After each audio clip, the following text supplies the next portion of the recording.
90 రోజుల కోర్సు పూర్తి చేస్తే చాలు 100% ప్లేస్మెంట్ సపోర్ట్ తో సాఫ్ట్వేర్ జాబ్ మీ సొంతం. వెంటనే కోడ్ జ్ఞాన్ డెస్టినేషన్ ని సంప్రదించండి.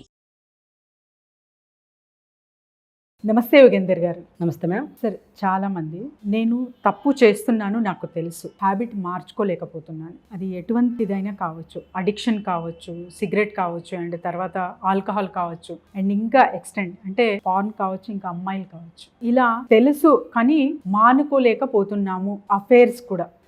అసలు బ్యాడ్ హ్యాబిట్స్ అంటే ఏంటి? ఫార్మేషన్ ఎలా జరుగుతుంది యోగేందర్ గారు? మ్యామ్, మీరు ఒక మాట చెప్పారు, చాలా మంది ఇవి బ్యాడ్ హ్యాబిట్స్ అని వాళ్ళకి తెలుసు, కానీ వాటిని వదులుకోలేకపోతారు. ఖచ్చితంగా దీనికి ఒక సైంటిఫిక్ రీసెర్చ్ ఉందండి. ఫస్ట్ మనం బేసిక్ క్వశ్చన్ దగ్గరికి వద్దాం. మీరు చెప్పారు బ్యాడ్ హ్యాబిట్స్ అంటే ఏంటి. బ్యాడ్ హ్యాబిట్స్ అంటే ఏంటంటే ఏ హ్యాబిట్ అయినా కానివ్వండి, అది మనకి ఎస్పెషల్గా మన హెల్త్కి కానీ, మన ఎమోషనల్ హెల్త్కి కానీ, మన ఫైనాన్షియల్ వెల్త్కి కానీ, ఏదైతే మన సొసైటీకి కానీ దేన్నైతే డిస్టర్బ్ చేస్తుందో అది మనకి బ్యాడ్ హ్యాబిట్ అండి. ఎగ్జాంపుల్కి మీరు చెప్పిందే సిగరెట్ స్మోకింగ్ కానీ, ఆల్కహాల్ మన బాడీకి చాలా నాశనం చేస్తాయి. సేమ్ అలాగే ఒక డ్రగ్ అడిక్షన్, అది సొసైటీని చాలా నాశనం చేస్తుంది. ఒక డ్రగ్ అడిక్ట్ ఒక కార్ డ్రైవ్ చేస్తే వచ్చే పరిణామాలు వేరు. అలాగే యాంగర్ ఇష్యూస్, అది కూడా ఒక బ్యాడ్ హ్యాబిట్. దానివల్ల ఆ ఫ్యామిలీలో ఉన్న రిలేషన్షిప్స్ అన్నీ పాడైపోతాయి. ఇంకా బియాండ్ ఎక్స్టెండ్ చాలా అబ్యూసెస్ అవి కూడా చేయడం జరుగుతుంది. ఇలా రకరకాల హ్యాబిట్స్ ఉన్నాయండి. ఇవి ఎలా ఫామ్ అవుతాయి అన్న దాని గురించి మనం మాట్లాడుకుంటే, ఒకటి మన చిన్నప్పుడు పెరిగిన పరిస్థితులు అవ్వచ్చు, లేదంటే చుట్టూ ఉన్న మనుషుల వల్ల అవ్వచ్చు, లేకపోతే మన వర్క్ లైఫ్లో ఉన్న స్ట్రెస్ కానీ, ఇలా చాలా రీజన్స్ అవ్వచ్చండి. అయితే హార్వర్డ్ యూనివర్సిటీలో చాలా రీసెర్చ్లు జరిగినాయండి. బ్యాడ్ హ్యాబిట్స్ ఎలా ఫామ్ అవుతాయి అన్నది ప్రతి ఒక్కరికి తెలుసు, ఏదో ఒక రీజన్ వల్ల ఫామ్ అవుతాయి. కానీ ఈ బ్యాడ్ హ్యాబిట్స్ని ఎలా వదిలించుకోవాలి, దీనికి ఏమైనా సింపుల్ టెక్నిక్ ఉందా అని ఒక రీసెర్చ్ చేశారండి. ఆ రీసెర్చ్ ప్రకారం ఏంటంటే, మనకి వాళ్ళు ఒక గ్రూప్ ఆఫ్ పీపుల్ని రకరకాల ఎక్స్పెరిమెంట్లు చేయడం మొదలుపెట్టారండి. ఎలాంటి ఎక్స్పెరిమెంట్స్ అంటే, కొంతమందికి వాళ్ళ ఫ్యామిలీ నుంచి దూరంగా పెడితే ఎలా ఉంటున్నారు, కొంతమందికి ఎవరైతే సర్కిల్తో తిరుగుతున్నారో వాళ్ళ సర్కిల్ నుంచి వాళ్ళున్న ప్లేస్ని కానీ, వాళ్ళకున్న పనిని కానీ మారిస్తే ఎలాంటి రిజల్ట్స్ వస్తున్నాయని రీసెర్చ్ జరిగింది. ఆ రీసెర్చ్ ప్రకారం ఏంటంటే, అందులో చాలా ఎక్స్పెరిమెంట్ చేశారండి. ఒక మేజర్ ఎక్స్పెరిమెంట్ ఏంటంటే, 90% ఆఫ్ పీపుల్ ఆ ఎక్స్పెరిమెంట్ చేసిన తర్వాత వాళ్ళ హ్యాబిట్స్ని ఆల్మోస్ట్ 80% కంట్రోల్ చేసుకున్నారంటండి. అవునా? నిజంగానే అలా హ్యాబిట్ మార్చుకోవచ్చా? కొత్త హ్యాబిట్ ఫార్మేషన్ అంత ఈజీ ప్రాసెస్ అయినా? కొత్త హ్యాబిట్ ఫార్మేషన్ అనేది ఖచ్చితంగా అంత ఈజీ ప్రాసెస్ కాదండి. కానీ మనకున్న హ్యాబిట్స్ని ఈజీగా వదిలించుకునేలా టెక్నిక్ ఫాలో అప్ చేశారు. అదేంటంటే, ఒక గ్రూప్ ఆఫ్ పీపుల్ని డివైడ్ చేశారండి. అందులో ఒక గ్రూప్ ఆఫ్ పీపుల్ మీద ఎక్స్పెరిమెంట్ ఏంటంటే, వాళ్ళకి వాళ్ళ పర్సనాలిటీ ఏంటి అని, రెండోది వాళ్ళ పర్సనాలిటీ రిలేటెడ్ సూట్ అయ్యే జాబ్స్ ఏంటి, వాళ్ళు చేసే జాబ్స్ ఏంటి, లేకపోతే వాళ్ళు చేసుకునే ఎడ్యుకేషన్ ఏంటి అనేది డివైడ్ చేసి వాళ్ళకి క్లియర్గా చెప్పారు, ఇది నీ పర్సనాలిటీ, నీకు సెట్ అయ్యే చదువు ఇది అని చెప్పి. ఇంకొక గ్రూప్ ఆఫ్ పీపుల్, ఇందులో ఈ గ్రూప్ ఆఫ్ పీపుల్ టీనేజర్స్ ఉన్నారు, నెక్స్ట్ కొంచెం మిడిల్ ఏజ్లో ఉన్నారు, ఇంకా కొంచెం బాగా ఓల్డ్ ఏజ్లో కూడా ఉన్నారు.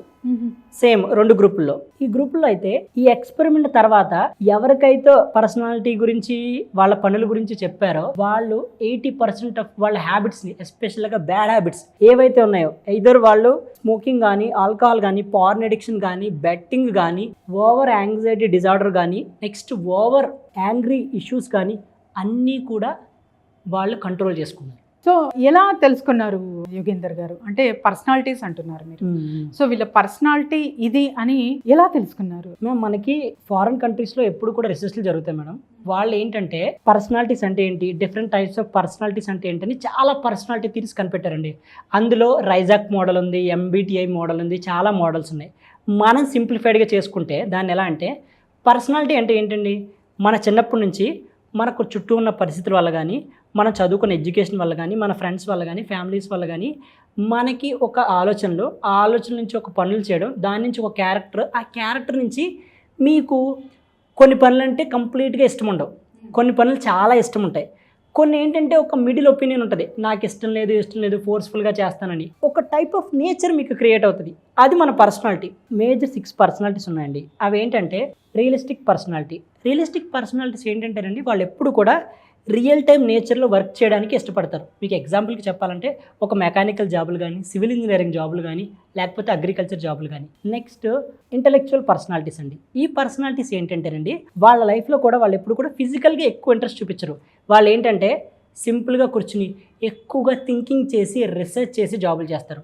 ఎగ్జాంపుల్కి తీసుకుంటే సైంటిస్టులు కానీ సైకాలజిస్టులు కానీ ఒక డీప్ రీసెర్చ్ పిహెచ్డి కాలేజ్ ప్రొఫెసర్లు కానీ కరెక్ట్. వీళ్ళు. అవునండి. నెక్స్ట్ వచ్చి ఆర్టిస్టిక్ పర్సనాలిటీ అండి. ఆర్టిస్టిక్ పర్సనాలిటీ అంటే మీకు తెలిసిందే, వీళ్ళు ఏంటంటే ఎప్పుడు చూసినా క్రియేటివిటీ. ఎస్. సో ఈ క్రియేటివిటీ ఎక్కడైనా తీసుకోండి, వాళ్ళు చేసే జాబ్లో అయినా కావాలండి. ఎస్పెషల్గా క్రియేటివ్ అంటే మనకి మూవీ ఫీల్డ్ కానీ లేకపోతే ఆర్ట్ ఫీల్డ్ కానీ ఫ్యాషన్ డిజైనింగ్ కానీ వీటిలో మనకి తెలుసుకోవచ్చు.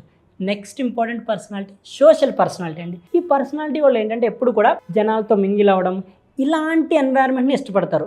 ఎగ్జాంపుల్కి ఒక యాంకరింగ్ తీసుకోవచ్చు, లేకపోతే సోషల్ మీడియాలో ఇన్వాల్వ్ అయ్యి చాలామంది జనాన్ని తీసుకోవచ్చు, వీళ్ళందరినీ ప్రొఫెసర్లను తీసుకోవచ్చు, లేకపోతే ఒక నర్సెస్ని తీసుకోవచ్చు, పబ్లిక్ స్పీకర్స్ తీసుకోవచ్చు, వీళ్ళందరినీ తీసుకోవచ్చు అండి. ఓకే. నెక్స్ట్ ఎంటర్ప్రెన్యూర్షిప్ పర్సనాలిటీస్ అండి. ఈ పర్సనాలిటీ వాళ్ళు ఏంటంటే ఎప్పుడు చూసినా ఒక డామినెన్స్ ఉంటుంది వాళ్ళు లైఫ్లో, నేను ఏదో చేయాలి, అందరికన్నా టాప్ ఉండాలి. సో మీకు చాలామంది ఆంటర్ప్రెన్యూర్స్ని తీసుకుంటే వాళ్ళే ఉంటారు. లీడర్స్, మీరు ఎగ్జాంపుల్కి రాజకీయ నాయకుల్లో పెద్ద పెద్ద లీడర్స్ని తీసుకుంటే వాళ్ళకి పర్సనాలిటీ ఉంటుంది. ఇంకా లాస్ట్ దండి ఆర్గనైజింగ్ పర్సనాలిటీ.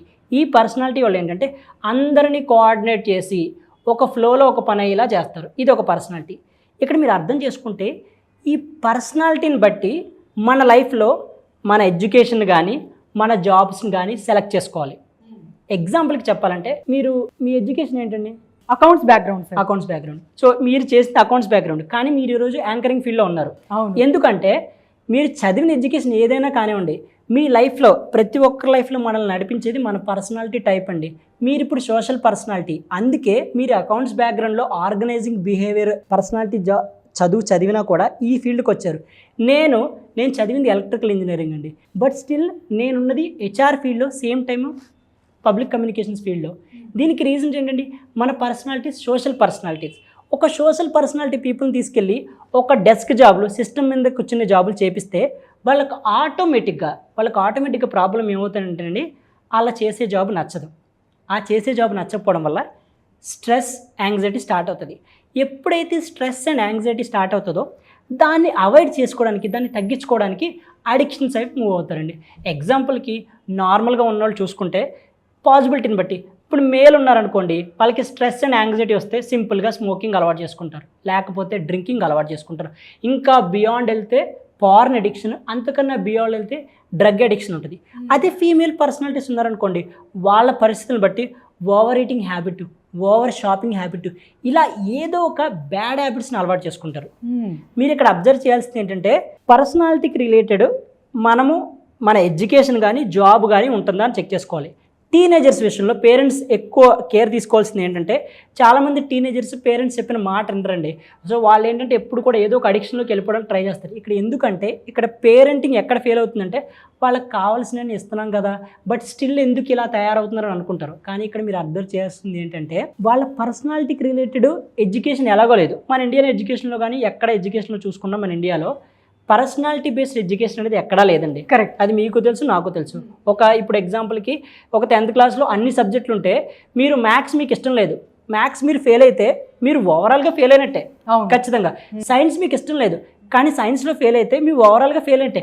మిగిలిన సబ్జెక్ట్లో మీకు 95 మార్క్స్ వచ్చినా కూడా మనకి ఎవ్వరు కూడా కన్సిడర్ చేయరు. సో పేరెంట్స్ అర్థం చేసుకోవాల్సింది ఏంటంటే, మీ పిల్లలకి కానీ వాళ్ళకి కానీ వాళ్ళ పర్సనాలిటీ ఏంటి, వాళ్ళ పర్సనాలిటీ ఫిజికల్ పర్సనాలిటీ వాళ్ళు ఏంటంటే ఎక్కువ అండి గేమ్స్ ఆడడానికి, గేమ్ సైడ్ ఇంట్రెస్ట్ చూపిస్తారు. సోషల్ పర్సనాలిటీ వాళ్ళు ఏంటంటే ఎప్పుడు చూడ నలుగురితో కమ్యూనికేట్ అయ్యి అందరితో మింగిల్ అయ్యి చేస్తారు. ఇంటెలెక్చువల్ పర్సనాలిటీ వాళ్ళు ఎప్పుడు చూసినా థింకింగ్ చేస్తూ బియాండ్ ఏదో చేయాలని ఆలోచిస్తారు. వాళ్ళ పర్సనాలిటీ ఏంటో తెలుసుకోవాలి. వాళ్ళ పర్సనాలిటీ టైప్స్కి ఎడ్యుకేషన్ సెట్ అయితే ఎడ్యుకేషన్ అండి, లేకపోతే అట్లీస్ట్ వాళ్ళకి పర్సనాలిటీ టైప్స్ హాబీస్ అని క్రియేట్ చేయాలి. రోజుకు ఒక 1 hour 2 hour. దానివల్ల ఏంటంటే వాళ్ళకి నచ్చని చదువు చదివినా కూడా వాళ్ళ స్ట్రెస్ అండ్ యాంగ్జైటీని పోగొట్టుకోవడానికి ఆటోమేటిక్గా వాళ్ళ పర్సనాలిటీ రిలేటెడ్ హాబీస్ని క్రియేట్ చేసుకుంటారు. అది కూడా మీరు క్రియేట్ చేయలేకపోతే వాళ్ళు మీకు తెలియకుండానే సిగరెట్ తాగడం, లేకపోతే స్మోకింగ్, లేకపోతే పార్న్ అడిక్షన్, ఇంకా బియాండ్ వెళ్తారు. ఇంకా పర్సనాలిటీస్ గురించి మనం నార్మల్ జాబ్స్ లైఫ్లో ఉన్న వాళ్ళని తెలుసుకుంటే చాలామంది చూడండి డెస్క్ జాబులు చేస్తారు, 2 లక్షలు 3 లక్షలు సాఫ్ట్వేర్ జాబులు చేస్తారు. బట్ స్టిల్ ఏంటంటే మీరు ఎక్కడైనా ఒక రెస్టారెంట్కి తినడానికి వెళ్ళారనుకో, అక్కడ ఆ రెస్టారెంట్ అంతా చూసి వీడి పని బాగుంది, ఇలా జాబులు చేసుకుంటే బెటర్, ఇలా ఖచ్చితంగా ఒక బిజినెస్ పెట్టుకుని మనం ఏదైనా చేసుకుంటే బెటర్ అని అంటారు. ఇంకొక చోట ఎక్కడైనా స్మోకింగ్ చేయడానికి కానీ ఒక టీ కానీ తాగడానికి ఒక చాయ్ బండి దగ్గరికి వెళ్ళారనుకోండి, అక్కడ వాడిని చూసి వీడి పని బెటర్రా బాబు, బోల్డ్ సంపాదించుకున్నారు. పానీపూరి బండి దగ్గరికి వెళ్ళి అరే వీడు బోల్డ్ సంపాదించుకుంటున్నాడురా, మనకి లైఫ్లో ఏంటి అని అనుకుంటారు. వీళ్ళు ఎంతకీ 2-3 లక్షలు సంపాదిస్తుంటారు బాగానే, బట్ స్టిల్ ఒక డిస్సాటిస్ఫాక్షన్ ఉంటుంది. వీళ్ళ చక్కగా గౌరవప్రదంగా ఒక పెద్ద సాఫ్ట్వేర్ కంపెనీలోనో ఎక్కడో జాబులు చేసుకుంటారు, కానీ స్టిల్ రోడ్డు మీద పానీపూరి అమ్ముకుని ఉండి టీ అమ్ముకుని ఉండి కూడా చూసి వీళ్ళు కంపేర్ చేసుకుంటారు. ఎందుకు అనుకున్నారు? వాళ్ళకి ఏంటంటే ఆ పర్సనాలిటీ రిలేటెడ్ జాబ్స్ చేయట్లా. ఆ జాబ్స్ ఎప్పుడైతే చేయట్లేదో మీకు ముందే మాట్లాడుకుంటూ స్ట్రెస్ అండ్ యాంగ్జైటీ డెవలప్ అవుతుంది. తర్వాత ఒక బోర్డమ్ క్రియేట్ అవుతుందండి. ఆ పని నచ్చదు, చేస్తావు చిరాకు వచ్చేస్తే ఆ బోర్డమ్తో పాటు లోన్లీనెస్ వస్తుంది. ఎప్పుడైతే మీకు లోన్లీనెస్ వచ్చిందో ఆటోమేటిక్గా మీ లోన్లీనెస్, మీ బోర్డమ్ పోగొట్టుకోవడానికి మీరు సోషల్ మీడియా అడిక్ట్ అయిపోతారు. రీసెంట్ టైమ్స్లో 90% ఆఫ్ పీపుల్ నా ఫ్రెండ్సే, మీరు ఎప్పుడు చూసినా మేము కలిసినప్పుడు కూడా నార్మల్గా ఎలా స్క్రోల్ చేస్తుంటారు, ఎప్పుడు చూసినా ఎలా స్క్రోల్ చేస్తూ ఉంటావు, ఆఫీస్ పని ఏం చేస్తామంటే వర్క్ ఫ్రమ్ హోమ్ చేస్తున్నాం, సిస్టమ్ ముందే నా పక్కన పెట్టుకుంటాను, ఇలా స్క్రోల్ చేస్తానే నేను ఉంటాను. వర్క్ అలా 8 hours వర్క్ అలా జరుగుతుంటుంది. అంటే వాళ్ళకి కూడా కాన్షియస్ ఉండదుకి I'm doing a different thing. Yes, so conscious తెలియకుండానే అలా అడిక్షన్స్ కి పాలవుతారు. పక్కా మేడం, అంతే. సో వాళ్ళకి తెలీదు, ఆటోమేటిక్గా వాళ్ళకి తెలియకుండానే, ఎందుకంటే వాళ్ళకి ఒక స్ట్రెస్ క్రియేట్ అవుతుంది, బోర్డమ్ క్రియేట్ అవుతుంది అనేది తెలియదండి. దానివల్ల ఆటోమేటిక్గా పక్కకి వెళ్ళిపోతారు. సో ఇక్కడ ఎండ్ ఆఫ్ ద డే మనకి కన్క్లూజన్ ఏంటంటేనండి, మీరు అర్థం చేసుకోండి, ప్రతి ఒక్కరు కూడా స్టూడెంట్స్ అయినా కానీ జాబ్ హోల్డర్స్ అయినా కానీ ఎవరైనా సరే మీ పర్సనాలిటీ టైప్ ఏంటో మీరు ఖచ్చితంగా తెలుసుకోవాలి. మీ పర్సనాలిటీ టైప్ ఏంటో తెలుసుకుంటే దాన్ని రిలేటెడ్ అట్లీస్ట్ జాబ్స్ మీరు చేయడానికి ట్రై చేయాలి. మీ లైఫ్లో చాయిస్ లేదు ఆ జాబ్స్ చేయడానికి అనుకుంటే అట్లీస్ట్ మీరు ఖచ్చితంగా మీరు ఒక హాబీని క్రియేట్ చేసుకోవాలి. మీ పర్సనాలిటీకి రిలేటెడ్ హాబీని, మీకు పబ్లిక్ స్పీకింగ్ అంటే ఇష్టం, దాని రిలేటెడ్ హాబీని క్రియేట్ చేసుకోండి. మీకు బాగా థింకింగ్ చేయడం ఇష్టం, దాని రిలేటెడ్ ఒక హాబీ, ఒక చెస్ గేమ్ ఆట క్రియేట్ చేసుకోండి. ఇలా మీరు క్రియేట్ చేసుకోకపోతే ఆటోమేటిక్గా మీ లైఫ్లో బ్యాడ్ హ్యాబిట్స్, ఎగ్జాంపుల్కి స్మోకింగ్ కానీ, సిగరెట్ కానీ, సోషల్ మీడియా అడిక్షన్ కానీ, పోర్నోగ్రఫీ కానీ, లేకపోతే డ్రగ్స్ కానీ, బియాండ్ దట్ ఒక ఎమోషనల్ యాంగర్ మన లైఫ్లో డెవలప్ అవుతుందండి. ఎప్పుడు కూడా ఒక అన్సాటిస్ఫాక్టరీ లైఫ్ని లీడ్ చేస్తున్నట్టు అనిపిస్తుంది. మీకు అది డెవలప్ అయితే మీలో యాంగర్ ఇష్యూస్ స్టార్ట్ అవుతాయి. సగం మంది ఆల్మోస్ట్ హోమ్లో అబ్యూజ్ జరుగుతూ ఉంటాయి కదండి, హోమ్ అబ్యూజెస్. దానికి ఫస్ట్ రీజను ఎవరైతే జాబ్లో సాటిస్ఫాక్షన్ లేదో వాళ్ళే. సో మీ దగ్గర అలాంటి నేచర్ ఉన్నా కూడా మీ పర్సనాలిటీ రిలేటెడ్ జాబ్స్ చేయకపోతే మీరు దాన్ని మార్చుకోవచ్చు. ఎస్పెషల్గా పేరెంట్స్ మీ పిల్లలు అడిక్టివ్గా మారిపోవడానికి, ఎస్పెషల్గా ఫోన్కి కానీ లేకపోతే సిగరెట్, మందుకి, ఇంకా వేరే ఏదైనా కానీ, ఎస్పెషల్గా ఇంకా తీసుకుంటే కొంతమంది ఈ మధ్య రేసింగ్లు నేర్చుకుంటారండి. వాళ్ళ లైఫ్లో ఒక కిక్ ఉండదు, వాళ్ళ లైఫ్లో చేసే పని వల్ల కానీ చదువు వల్ల కానీ కిక్ ఉండదు. దాన్ని ఓవర్కమ్ చేయడానికి, దాన్ని కాంపన్సేట్ చేయడానికి ఈ రేసింగ్ కిక్ ఇచ్చే పనులు చేద్దామని ఇది చేస్తారండి. వీటన్నిటి వల్ల ఫైనల్గా ఎవరు లాస్ అవుతున్నారండి? పేరెంట్స్ లాస్ అవుతారు, లేకపోతే పర్సనల్ లైఫ్లో ఎవరైతే వాళ్ళు లాస్ అవుతారు. సో అందరూ కూడా బేసిక్ థింగ్ చేసేది ఏంటంటే మీ పర్సనాలిటీ ఏంటి అనేది ఖచ్చితంగా తెలుసుకోవాలి. మీ పర్సనాలిటీ రిలేటెడ్ జాబ్స్ చేస్తున్నారా, జాబ్స్ లేకపోతే ఎడ్యుకేషన్ ఉందా, ఎడ్యుకేషన్ పిల్లలకి ఎడ్యుకేషన్ ఇస్తారా, లేకపోతే వేరే హాబీస్ ఏమన్నా చేసుకుంటున్నారా, ఇవన్నీ చేస్తే అండి 90% ఆఫ్ బ్యాడ్ హ్యాబిట్స్ని ఓవర్కమ్ చేసుకోవచ్చు. మీకు ఫైనల్ ఎగ్జాంపుల్ ఒకటి చెప్తానండి. మనకి రాబర్ట్ డానీ జూనియర్ ఉన్నాడండి.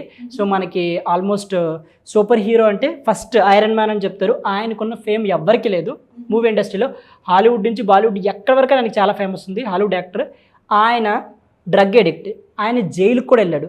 కానీ ఒకానొక టైంలో ఆయన పర్సనాలిటీ, సోషల్ పర్సనాలిటీ, ఆయనకి యాక్టింగ్ రిలేటెడ్ స్కిల్స్ ఉన్నాయని ఆయన ఐడెంటిఫై చేసి దాంట్లో వర్కౌట్ చేసిన తర్వాత ఈరోజు ఆయన మార్కెట్లో మొత్తం వరల్డ్లోనే హైలీ పెయిడ్ యాక్టర్ అండి. Okay, highly paid admirable actor ఆయన. ఆయన సినిమా వస్తుందంటే అందరూ కూడా ఇలాంటి హీరోకి మనం ఉండాలి, మనకు కావాలని అనుకుంటారు. ఆయన జస్ట్ ఆయన పర్సనాలిటీ ఏంటో తెలుసుకున్నాడు, ఆయన స్కిల్స్ మీద వర్కౌట్ చేశారు, ఆయన ఎడిక్షన్ని సింపుల్గా ఓవర్కమ్ చేశాడు. సో మీరందరూ కూడా మీ ఎడిక్షన్స్ని ఓవర్కమ్ చేయాలంటే ఫస్ట్ థింగ్ మీరు అర్థం చేసుకోవాల్సింది మీ పర్సనల్. ఎంత సింప్లిఫై చేసి చెప్పారు యోగేందర్ గారు. It's a really a great thing. ఎందుకంటే ఎంత సఫర్ అవుతూ ఉంటారంటే దాని మూలాన లైఫ్ స్పాయిల్ అవుతున్నాయి, రిలేషన్షిప్స్ డైవర్స్, అండ్ పిల్లలైతే అంటే ఎటు వెళ్ళాలో తెలియదు. పేరెంట్స్ ఒకరు అటు ఉంటే పిల్లలే సఫర్ అవ్వేది. సో వాళ్ళ లైఫ్ కూడా స్పాయిల్. సో ఇలాంటి ప్రాబ్లమ్స్ చాలామంది ఫేస్ చేస్తూ ఉంటారు. అంటే నాకు తెలుసు నేను ఏం చేస్తున్నానో, నాకు తెలుసు అది తప్పు అని తెలుసు, రాంగ్ అని తెలుసు, బట్ ఐఎమ్ హ్యాబిచ్యుయేటెడ్ అన్న వాళ్ళు మిమ్మల్ని సంప్రదించాలంటే ఎలా యోగేందర్ గారు? మమ్మల్ని సంప్రదించాలంటే కింద నెంబర్కి మనకి రీచ్ అవ్వచ్చండి. సో రీచ్ అయిన తర్వాత మన ఏంటంటే పర్సనాలిటీ టైప్స్ గురించి కొంచెం రీసెర్చ్ చేసి వాళ్ళకి ఇంకొంచెం నాలెడ్జ్ ఇవ్వడం ద్వారా వాళ్ళ పాత్ని సెట్ చేయొచ్చు. థ్యాంక్ యూ యోగేందర్ గారు. Thank you.